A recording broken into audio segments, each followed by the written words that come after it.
What's going on, world? It's your boy Jamie the Motivator, entrepreneur, motivational speaker, and also entrepreneur. I'm here on another episode of Two Carded Podcast, where I talk to successful individuals about what made them successful, their mindset for success, how they continue to go to the next level, and what they're doing now. I am here today with Brandon Black, one of my friends, one of my mentees, one of my mentors, one of my confidants, somebody who I see when I have an idea, when I have a goal, I'm making this call. We're going to line up. We're going to bring our ideas to the table and make sure we go to the next level.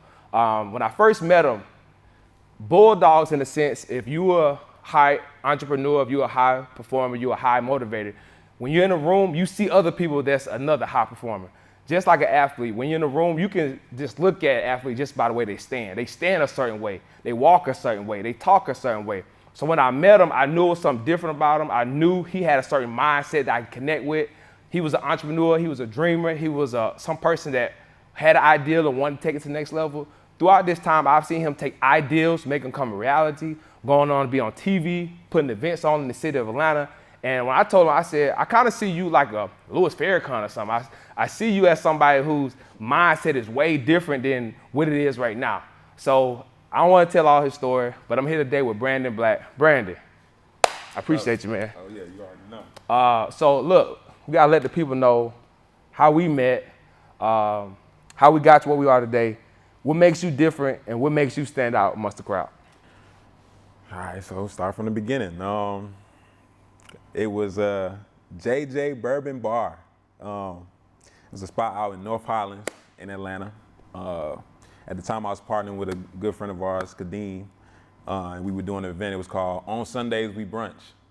And we eventually took that to Escobar, which is on Peter Street. But met Jamie there, and like you said, immediately I understood that, you know, this brother was on a similar wavelength, a similar type of time that I was on.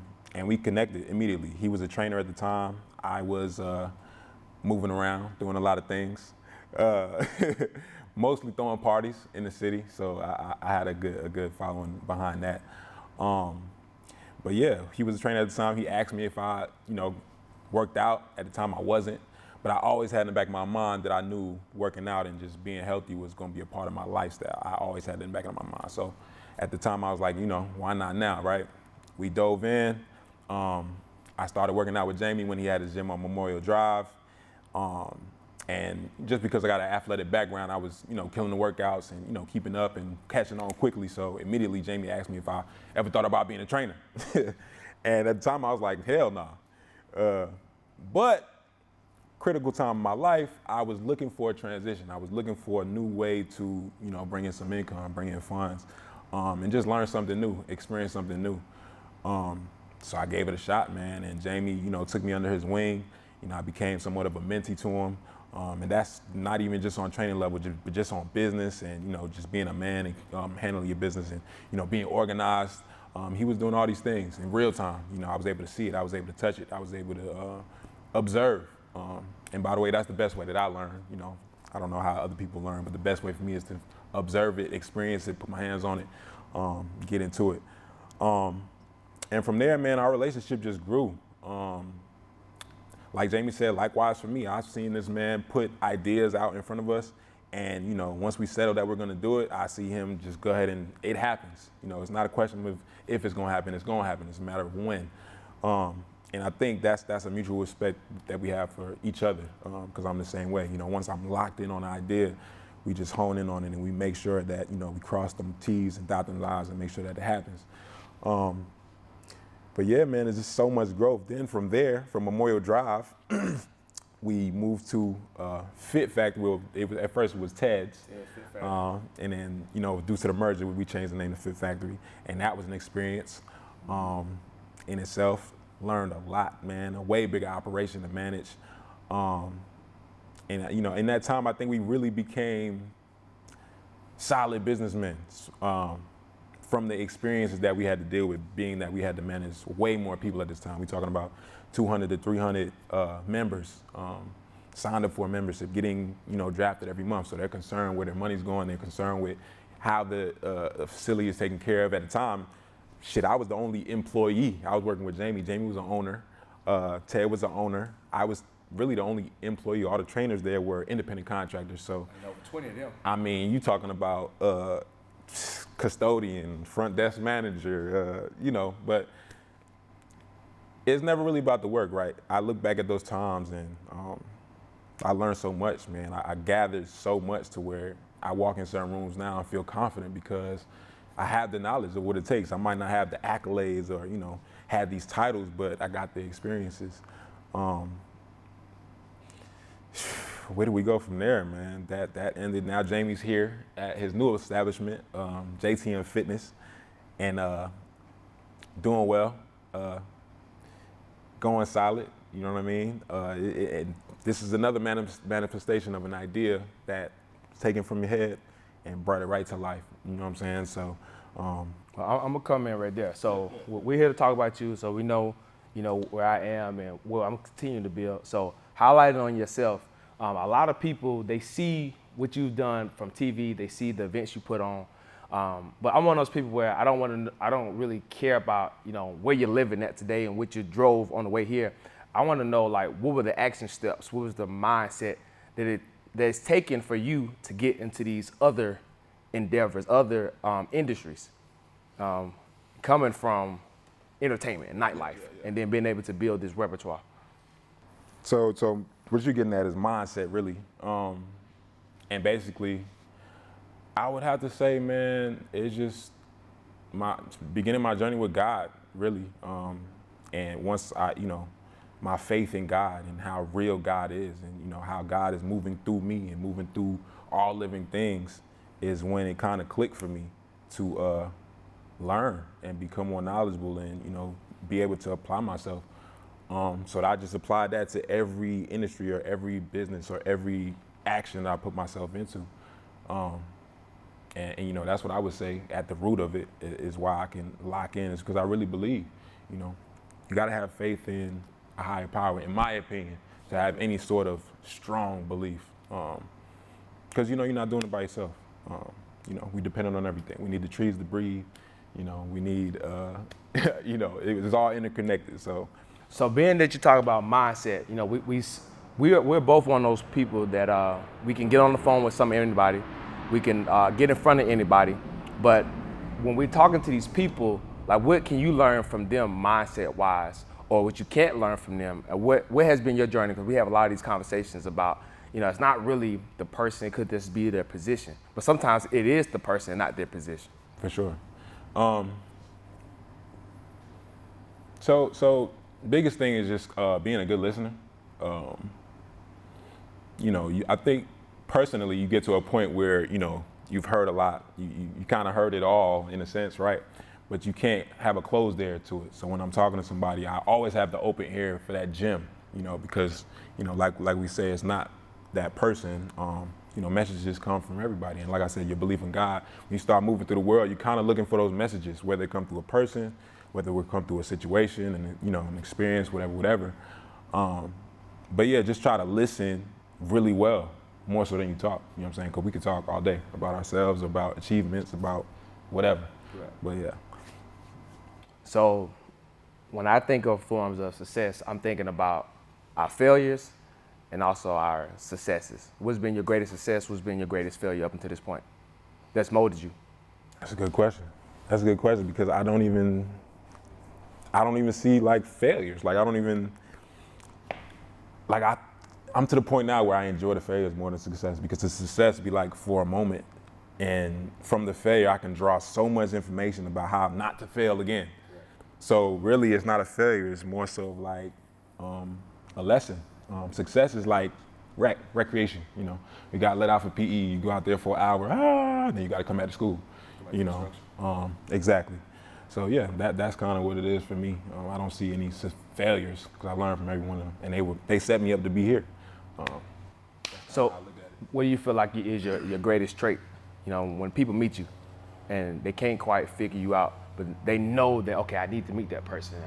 I need to have him a part of this business. I need to have him a part of what I have going on, because, it's something in you, but I know what it is, but they don't know. What do you think that is? They say that eye can't see itself. I would say Confidence? Yeah, I try to walk into the room, any room, with my head up. Not necessarily chest out, but definitely my head up. Make sure I'm, looking people in their eye. And just being solid, man. You got to know who you are. And that's a very broad statement, but I was asked that at a very young age by a very significant person. And it always has been in the back of my mind, and it caused me to ask myself that in different situations. So I know me and you both believe strongly in mentorship. Okay. Tell me about one of your greatest experiences with mentorship and how it shaped you. Okay. I've had a few. I guess I'll start with my former basketball high school coach, Sharman White. Great man, great individual, selfless, and an awesome, I won't even say basketball mind, just an awesome mind, period. Learned a lot from him, man. Just not even through basketball, but just life talks. And he had me in high school, so that was the critical time for me becoming a man. And he taught me,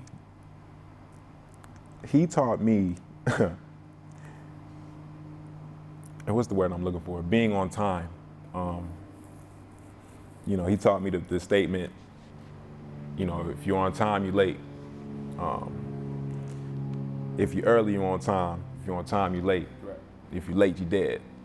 And man, we lived by that. We lived, died, and bled by that, man. And and when I say that, I'm talking about like practice. But yeah, that stuck with me, man. It stuck with me to the point now where if I'm late, it's a pet peeve for me now. It could be the simplest occasion, but if I'm late, I feel away.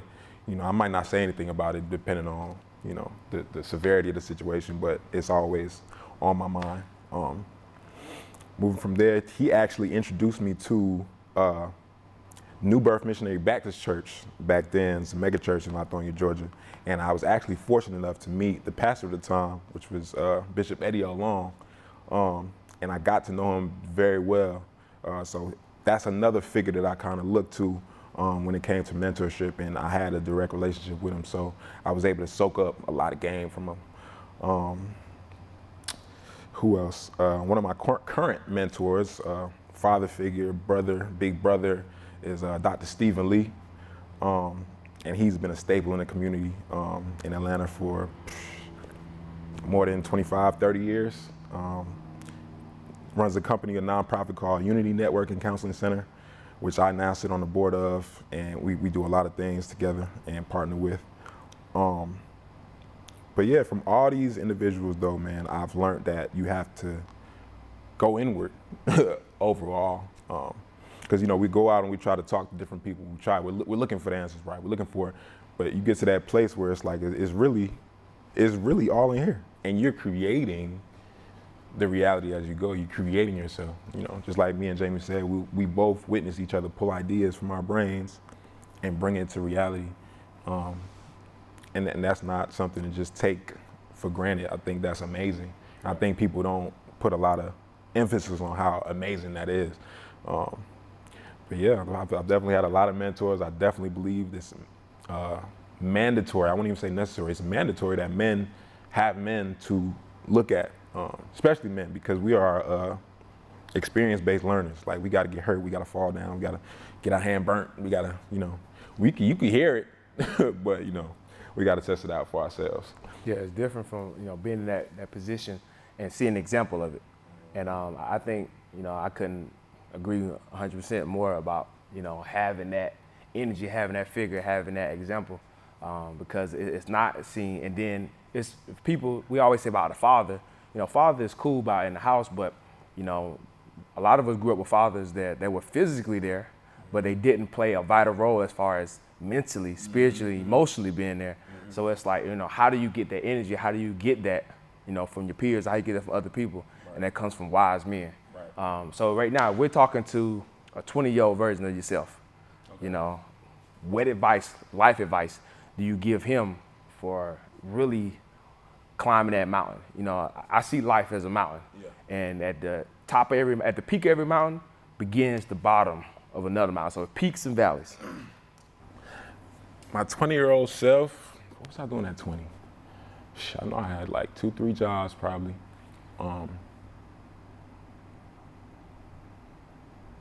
I would say make yourself less accessible.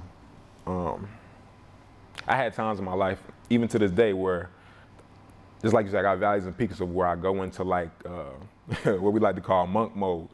And I'll dial in, I'll bunk down, I won't go anywhere, I'll just be home, I'll be reading, I'll be studying, I'll be, looking at documentaries, I'll be looking at just trying to get an edge on, the direction I'm going for my life.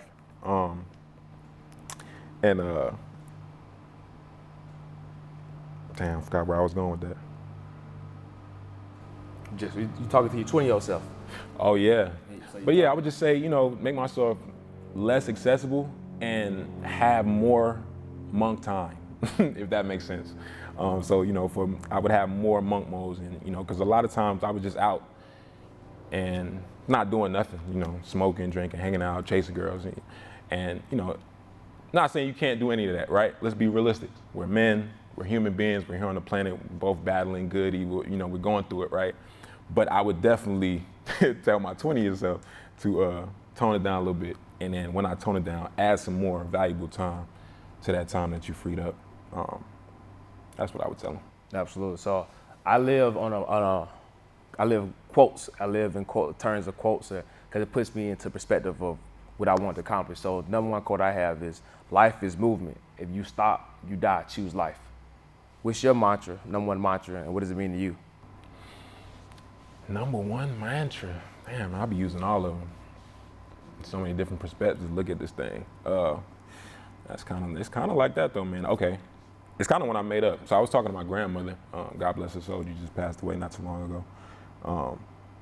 But she asked me what was success to me, and I don't even know how old I was at the time. I told her that success to me just meant keep going.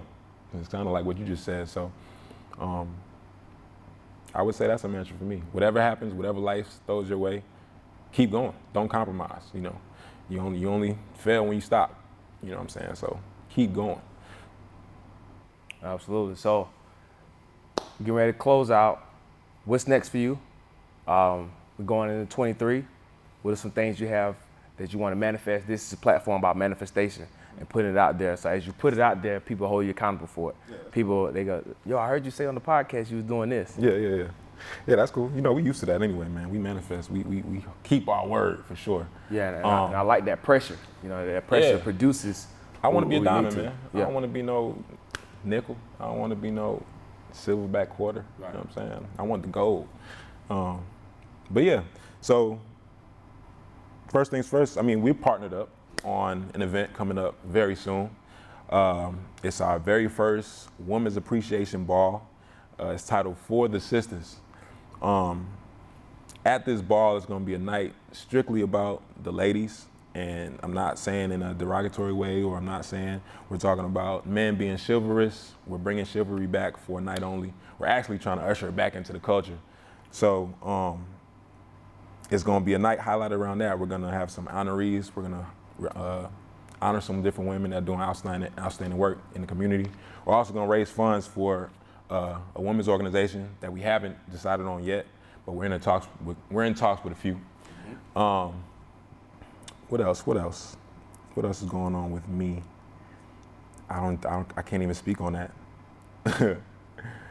Yeah, I can't speak on the other ventures. I have an event planning course that I'm putting together, so be on the lookout for that. And that'll give you all the ins and outs of how to plan an event from beginning to end for the beginners. Somebody that hasn't done events at all, just thinking about it like, hey, I think I want to get into this, I would definitely tell you to pick it up. So be on the lookout for that. Haven't titled it just yet. It might be like Events Made Easy. That's a strong one. Don't quote me on it though. But yeah, be on the lookout for that. So For the Sisters coming up November 12th. I'm partnering with JamieTheMotivator, myself, and a few others. And yeah, stay tuned. Yeah, so well, that brings me to another question. How did you get into, what gave you that passion, seeing that niche for events? Events? All right, so that's a big story too. So I've always been in events from the time I came out the womb. I know my dad was a DJ at one point, so the house was full of records all the time. He had a room specifically for records, and I'm talking about records up to the ceiling, like the walls were records. And I mean, every one of my birthdays as a child, it was a big party at our house, and we kind of had the house where everybody came to. That was kind of our culture. So I just kind of grew up in that, and it felt natural for me to always be in that setting. Because as a little kid, I was always running around the party, you know what I mean? And then as I got older, of course I did the house parties, I've done the nightclubs, but at this point in my life, I've moved in the direction of creating events that have purposes behind them, and try to raise funds and supplies for different organizations that help the world to move further, other than just partying for no reason. I got tired of that real quick, and I've done it 10, 15 years in the club, night in, night out, drunk, high, at this one house, at that one house, did it. So yeah, at this point, definitely purpose, celebrating with a purpose. Absolutely. Well, guys, you heard it here first. We led you and put a lot on your plate. If you're at a place where you don't quite know where to go or how to get started, find the gems that's in these conversations. We hear so much negativity on a daily basis. We see negativity. You don't have to look far for negativity, but you got to search through all the mess for those gems to take you to the next level. So you heard it here, and we just really want to keep inspiring you, keep motivating you. We're living examples. We're in real time going through trials and tribulations, but a lot of times it all works for our good. Just like a AA battery, you got a positive, you got a negative. You need both sides to be able to charge. You need both sides to be able to push through. So as always, I meet you at the top because the bottom is too crowded. We're going to be dropping these episodes every Sunday on YouTube. So make sure you follow Brandon. Make sure you subscribe on the YouTube page. Follow myself if you haven't already on Jamie the Motivator and Too Crowded Podcast TV. So it's your boy, Jamie the Motivator. Meet you at the top because the bottom is too crowded. Peace.